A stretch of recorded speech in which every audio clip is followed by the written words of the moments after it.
皆さんこんにちは、うつベンチです。今回はベンチプレスの重量が1年で110キロから150キロまで40キロ伸びたセットの組み方というのを全て公開したいと思います。ベンチプレスを頑張っているけどなかなかマックス重量が伸びていかないとか、今のままのやり方で重量が伸びるかわからない、こんな悩みを抱えている方って結構多いんじゃないかなというふうに思います。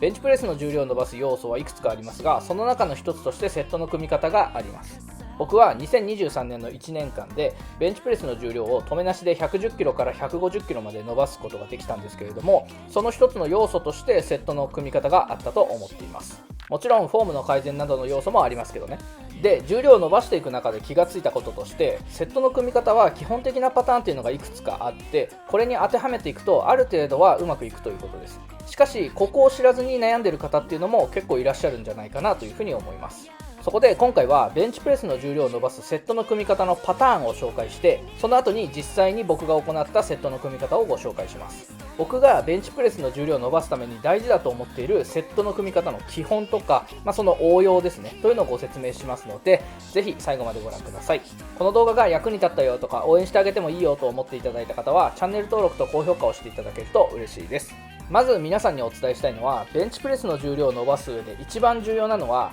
やろうとしているセットやプログラムの考え方を理解して、一つのコンセプトの練習を一定期間継続するということです。ここでいう一定期間というのは3ヶ月としましょう。これぐらいの期間は継続しないと結果は出てこないと考えた方がいいと思います。なぜかというと、筋肉にせよ神経にせよ体の適応というのは短期間で形成されるものではないので、数週間とか1ヶ月とかで終了してしまうと効果が出る前にやめてしまうということになるからです。なので取り組む前にしっかりとメニューやプログラムの考え方やコンセプトというのを理解して納得した上で取り組むことが重要です。納得して取り組んでいれば初めのうちは効果が感じられなくても継続することができると思います。では本題に入ります。実際に今年1年で僕のベンチプレスのマックス重量はこんな感じで推移してきました。2023年年初に110キロでスタートして、2月7日に120キロ、4月7日に125キロ、7月21日に130キロ、8月29日に135キロと 137.5 キロ、9月30日に140キロ、10月11日に145キロ、11月16日に150キロという感じです。この間にどのような練習をしていたかというのをまずはざっくり後ほど詳しくお話しします。まず年初から6月29日までの半年間はベンチプレス世界チャンピオンの児玉さんにメニューを作成していただいておりました。重量としては110キロから127.5キロのプラス17.5キロです。その後の6月29日から8月14日までは18号プログラムです。18号プログラムはメインで僕が行っているプログラムで、僕が作成したものです。名前も僕が勝手につけたものです。重量としては 127.5 キロから 132.5 キロの5キロですね。8月15日から9月27日までは531プログラムを行っています。531プログラムはジム・ウェンドラー氏が考案したプログラムです。重量は 132.5 キロから 137.5 キロの5キロですね。9月28日から11月27日までは10レップ ×10 から15セットです。シンプルに10レップを10から15セット行う練習ですね。重量としては 137.5 キロから150キロのプラス 12.5 キロです。11月28日から12月31日まではグレンプログラムを行っています。グレンプログラムはこの期間足上げで行っていて、足上げマックスは135キロから140キロまで5キロ伸びました。ざっくりと見ていただいた中で3ヶ月以上続いているプログラムがないので、おいおいうつベンチさっきと言ってること違うじゃんとなるかもしれませんが、3ヶ月続けるのはうまくいかない時で、うまくいった時は早めに撤退するようにしています。ここはコツの一つで、うまくいったことは早めに撤退して、うまくいかないことは3ヶ月頑張るというようにしています。ここが逆になってしまって、うまくいかないことを早めに撤退して成功体験を引きずるっていうことをやると、大抵は短期的な効果を求めるものばかり行うことになって、あまりうまくいきません。うまくいったら引く、うまくいかなかったら3ヶ月頑張る。ここは僕の中で結構重要なポイントです。では実際行ったセットの組み方の前に、いくつかセットの組み方のパターンについてお話しします。まずはストレートセットです。ストレートセットは例えば80キロ ×10 レップ ×10 セットのような感じで、同じ重量を同じレップ数を行う方法です。シンプルで分かりやすく取り組みやすい一方で、一定の重量で停滞した時になかなか突破するのが難しいという印象はあります。またレップ数の選択によっては筋肥大重視とか筋力重視とかトレーニングの内容が偏りやすくなるかもしれません。1年の中で取り入れたセットの組み方の中にはストレートセットが多くあるんですけども、これらの特徴をカバーして停滞しづらく偏りづらいように設計されている、または設計しています。王道のセットの組み方ですので考慮すべき組み方の一つだと思います。次にピリオダイゼーションです。ピリオダイゼーションは木分けトレーニングで期間を区切って低重量高回数のセット、例えば 80kg×10 レップ ×10 セットみたいなセットから徐々に高重量低回数のセット、例えば 100kg×5 レップ ×10 セットみたいな感じで移行していく方法です。強度が低くてボリュームが多いセットから強度が高くてボリュームが少ないセットになっていくという感じです。高レップから低レップまで期間を分けて行うことができるので、筋力向上と筋肥大を両立させることができます。逆に言うとどっちつかずになる場合もあります。ベンチプレスの重量を上げるためのプログラムの多くはピリオダイゼーションをもとに作成されていると思います。次にピラミッドセットです。ピラミッドセットは図にするとこの名前の通りピラミッドみたいな形になるセットの組み方です。前半が中重量中回数、例えば5レップから8レップみたいな感じですね。で中盤が高重量低回数、例えば1レップから3レップみたいな感じ。後半に低重量高回数、10レップ以上ですね。こんな感じで組んでいって筋力筋肥大筋持久力を向上させる要素が組み込まれていることが多いセットの組み方です。いろいろあるので必ずしもこうはならない時もあるんですけれども、今回はこの3つの方法を取り入れたセットの組み方をご紹介します。もちろんセットの組み方っていうのはこの3つだけではありません。あくまで今年1年で僕が行ったのはこの3つの組み合わせだったということでご理解ください。では実際にセットの組み方について詳しくご説明していきます。まず初めの半年間はベンチプレス世界チャンピオンの児玉さんのメニューです。万が一ですよ、児玉さんをご存じない方のためにご説明すると、児玉さんはベンチプレスで20回の世界チャンピオン、2023年段階でのノーギア公式記録は83キロ以下級で 230.5 キロです。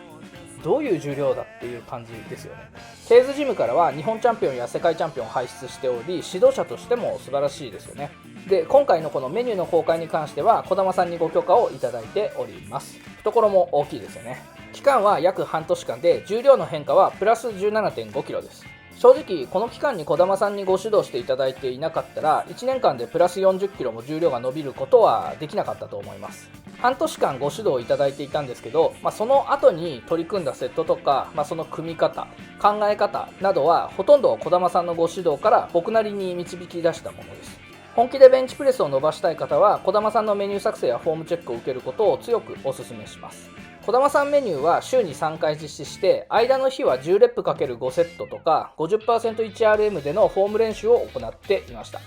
頻度としては週5から6ぐらいです。注意点なんですけれども、これからお話しするメニューは児玉さんが僕の普段の練習内容や今までの練習内容、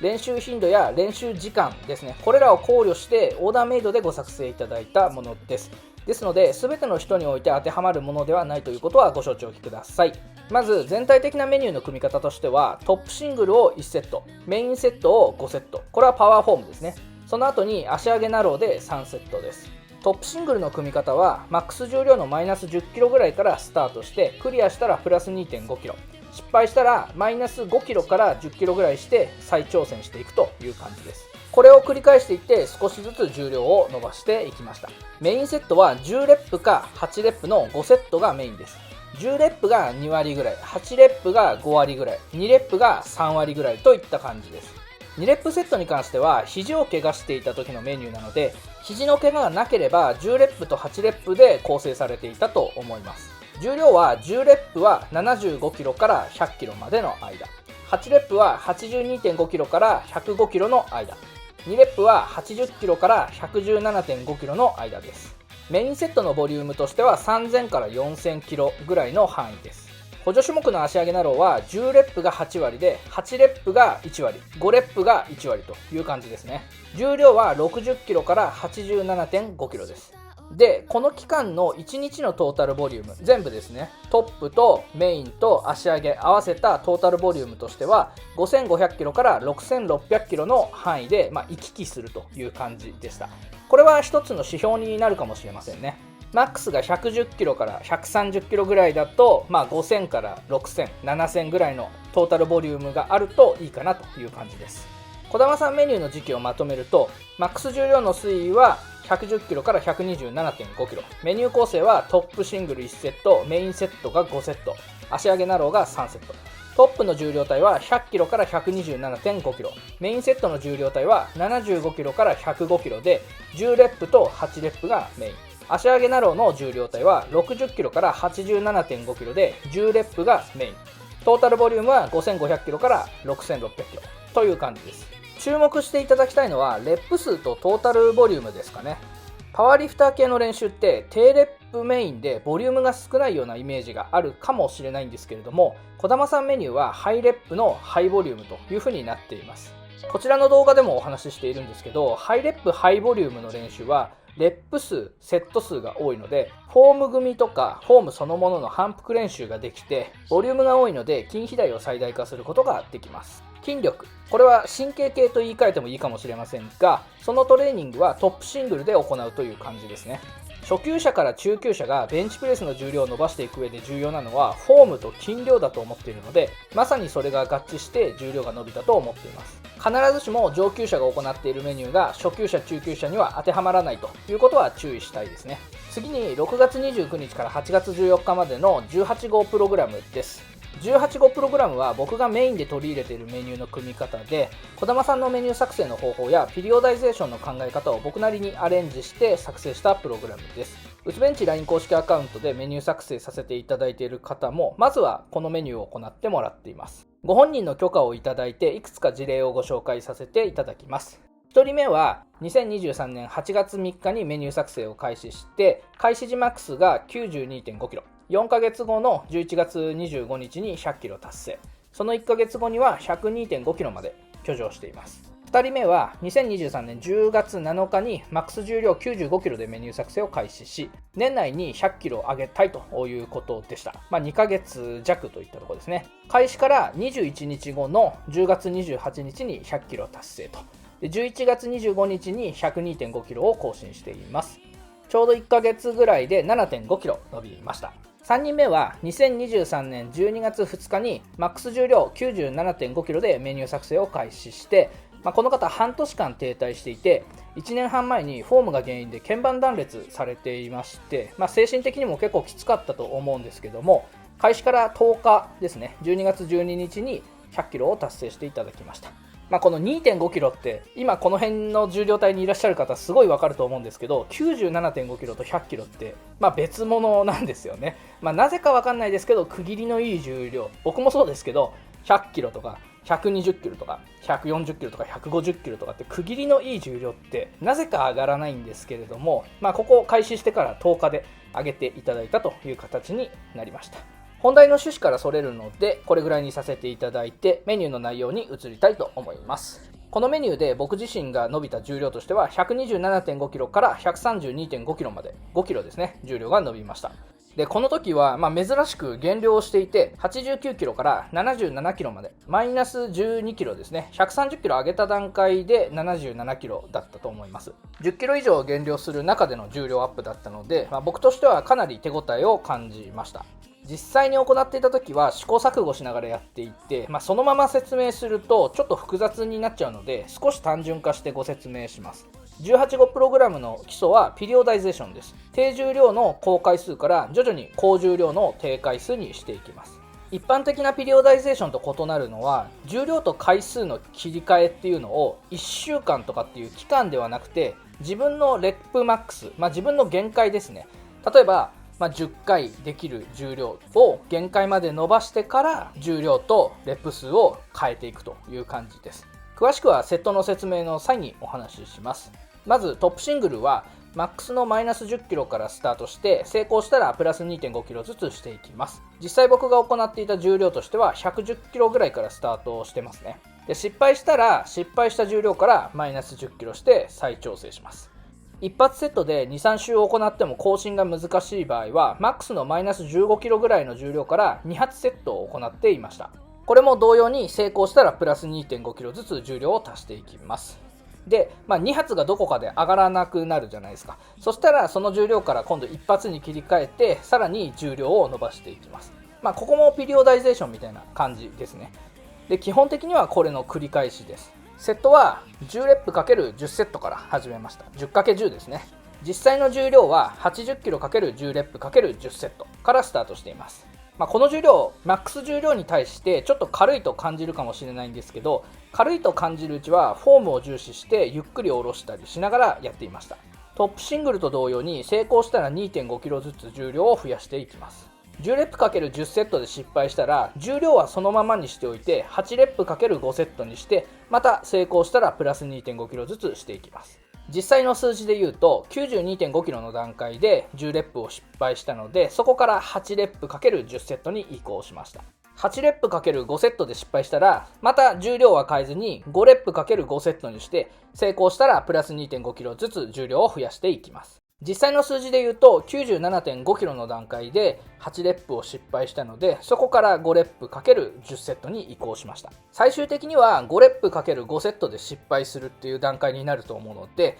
そうしたらスタート重量10レップ ×10 セットですね。なので 80kg×10×10 っていうところにプラス 2.5kg 足して 82.5kg×10×10 で2サイクル目を開始します。当初はこれに足上げベンチとケツ上げベンチを混ぜて、さらにこのピリオダイゼーションを3レップ1レップとレップ数を減らして行っていたんですけれども、これやっちゃうとちょっと話がすごく複雑になるので、詳しくはこちらの動画ご覧いただけますと嬉しいです。当時は3レップと1レップまで減らしていたんですけど、正直体への負担がすごく大きいので、今はトップシングルプラス18、5がちょうどいいと思ってます。ボリュームとしてはサイクルの始め、低重量高回数の時ですね。これが 8000kg ぐらい。サイクルの終わりが 5000kg ぐらいです。全体的なコンセプトとしては、トップシングルで筋力強化、高重量でのフォームの最適化を行って、10レップと8レップで基礎筋量、フォーム練習、5レップで中重量での筋力と筋量強化、あとはフォームの最適化を行っていくという感じです。週単位で重量とレップ数を変えていく従来のピリオダイゼーションと異なり、自分の限界が来たところで重量とレップ数を変更していくので、停滞やプログラムを遂行しきれないっていうことが起こらないように設計しています。定期的かつ機械的に追い込むセットと追い込まないセットが訪れるので、追い込むフェーズで崩れてしまったフォーム、どうしても崩れるじゃないですか。結構頑張るんで、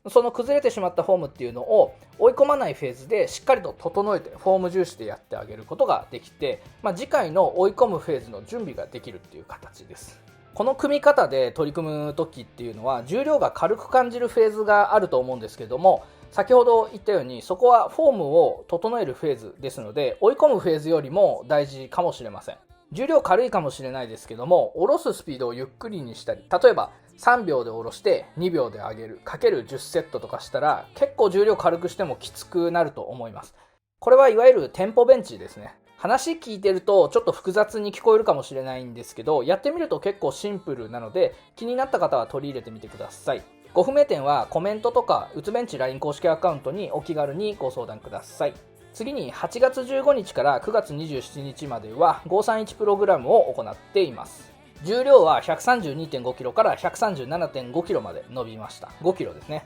531プログラムはジム・ウェンドラー氏が考案したプログラムで、ご本人はビッグ3トータル1トン超えです。で、このプログラムはビッグ3とオーバーヘッドプレスを伸ばすために考案されたもので、ご本人は内容をいじるなっていうふうにおっしゃっているんですけれども、この動画では少しだけいじっています。531プログラムの構成はピラミッドセットとピリオダイゼーションですね。低重量高回数のピラミッドセット1週間行って、2週目以降は徐々に高重量低回数に移行していく形になっています。531プログラムは4週間1サイクルのプログラムで、こちらはウィーク1の重量です。TM はレボリューションではなくトレーニングマックスの略です。トレーニングマックスはマックスの 90% で計算します。ウィーク1の1セット目は 65%1RM で5レップ。実際の重量は 77.5kg です。2セット目は 75%1RM で5レップ。3セット目は 85%1RM で限界までです。実際の重量は 100kg ですね。このセットの横にあるカッコプラスっていうのは限界まで実施するっていうセットです。この3セット目がプログラムのミソで、ここのレップ数を増やしていくっていうことがマックス更新の鍵になると思います。4セット目以降はオプションでピラミッド形式に下がっていく形になっています。つまりここはやってもやらなくてもいいという感じになっているんですけど、僕はやっています。4セット目は2セット目と同じ重量で 75%1RM で5レップ。5セット目は1セット目と同様に 65%1RM で限界レップまで行います。最後に BBB、 これは Boring But Big、つまりつまんねえけどでかくなるという意味で 70%1RM で10レップ ×5 セットです。実際の重量としては 82.5kg×10×5 ですね。そんなに楽でもないセットかなというふうには思います。ウィーク2とウィーク3はこんな感じになっていて、ウィーク2が3レップ中心、ウィーク3が5レップ、3レップ、1レップという流れになっています。ここ気になる方はちょっと一時停止して確認してみてください。ウィーク3で531な感じになっていますね。多分これが531プログラムの名前の由来だと思います。ウィーク4は本来リロードなんですけれども、パッと見練習量が少なすぎたのでトップシングルを行いつつ、少しずつ重量を上げてピーキングするみたいな感じにしました。このプログラムは本来週1回の練習なんですけれども、当初は週5、6回実施していました。なんですけどきつすぎて途中から週3回に変更しました。で、感覚的には週2回でもいいかなっていう感じはします。それぐらいきついですね。やっぱりこのカッコプラスがついているセットで、限界までやるっていう、特に3セット目がきつい。5セット目もきついかな。結局80キロで20レップとかやることになるので、すごいきついんですよね。531プログラムは決してボリュームが多いプログラムではないんですけども、これは BBB やらない場合ですね。で、それでも体が大きくなっていくっていう感覚があったので、やっぱり限界まで追い込むっていうのは大事だなというのを実感したプログラムでした。かつ重量も伸びたので、531プログラムの僕なりの解釈としては、1周目の3セット目と5セット目のレップ数、これ限界までレップですね。これを2周目の3セット目、5セット目で同じ回数を目指すっていうところにあると思います。3周目は2周目の回数を目指す感じですね。もちろん重量が上がっているので普通に考えたら無理なんですけれども、僕が取り組んでいる時はなぜか2周目で1周目と同じ回数ができました。3セット目で1周目にサボってたわけじゃないんですよ。なので、これができた時っていうのはちょっとびっくりしましたね。なんでっていう感じです。おそらくマックスが伸びていくキーっていうのはここにあると思います。